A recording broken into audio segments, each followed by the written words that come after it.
Warm welcome to Jamie Holcomb, everybody. Yeah, you can do it. Microphone. Oh, thank you.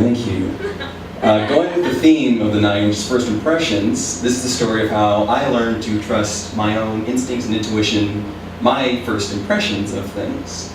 And it's also the story of how I almost died when I was 7 years old. We were in Mexico, and my grandmother's Mexican, surprise, and she had a house down there for years, so we'd always go around the holidays, my family, my mom, my dad, my younger sister Holly, and my older sister Susan.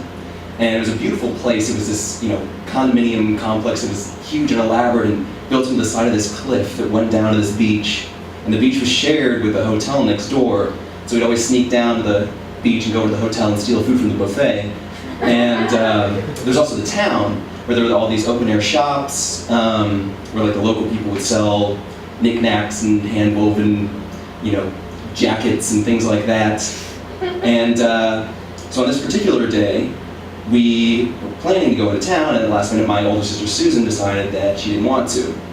And I could take it or leave it, but she talked me into siding with her so we could convince our dad to stay with us. So basically, so she could play on the beach that day. So we asked her dad, and he's like, "Oh, fun." Ugh. That's what he said. He had a horrible speech impediment. He said, "Fine." And my mom took my little sister, they went into town. Me and Susan, my dad, went down to the beach. And like I said, the beach shared with a hotel. And the hotel had this system where they put up flags to indicate how dangerous the water was that day. So a green flag meant it's safe to swim, yellow meant swim with caution, and red meant don't swim. And we didn't have flags, so it was anyone's guess if you're going to live or die that day. And we get down to the beach, the first thing I notice is we're the only people on the beach. And the second thing I notice is the waves look kind of intense. So I asked my dad, "Hey Dad, it looks kind of dangerous. I'm not really sure I want to swim anymore." And I can't really fault my dad for his decision here because we'd already, interrupted his plans of going into the town and buying a hand-woven serape or whatever he was going to do. And so, and he stayed with us, he's taking us down to the beach, and now I'm saying, "Yeah, I'm not really sure I want to swim." So he's just very firmly, he's done with this discussion stuff and just, "No, you get in that water and play." So I'm like, "Fine," and he's my dad, he's a smart guy, he wears glasses, I trust him. So he says, "It's safe, fine, let's go swim." And me and Susie go down to the water, and there's this game that we played where we would pretend the waves were like a monster grabbing us, and so we'd let a wave come and pull us out in the ocean, and then as it receded, we'd run back up the beach, and then the next wave would come and take us, and over and get chased. So we're playing this game, and we get down there, and we crouch down, and the first wave comes, and we're sucked out in the ocean, way faster than ever, and we're like, "This is a great day to do this." And that wave recedes, then we run up the beach, and we run, and we make it all the way up, which is unusual, because normally we get caught by the next wave. So we turn around to see what's going on, and we can see the tide going out, and out, and out, and out in the deep, dark part of the water, there's this rumbling, and the tide keeps going out and out. And we see our dad, he's walking along the shoreline over here, and we can see what's going on behind him, and he can't.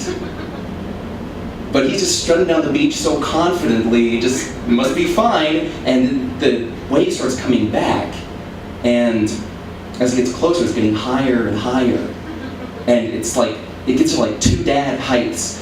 He's my only judge of perspective. I remember it's like if he stood on his own shoulders, it's two dads, and then there's three dads, and it's this Titanic wave rushing forwards. And I look at Susan, and the first thing she says is, "This is going to be awesome." So she grabs my hand, and we run out there, and we crouch down for this next wave, this Titanic building tall wave. And it crashes down as it sucks us out again, deep.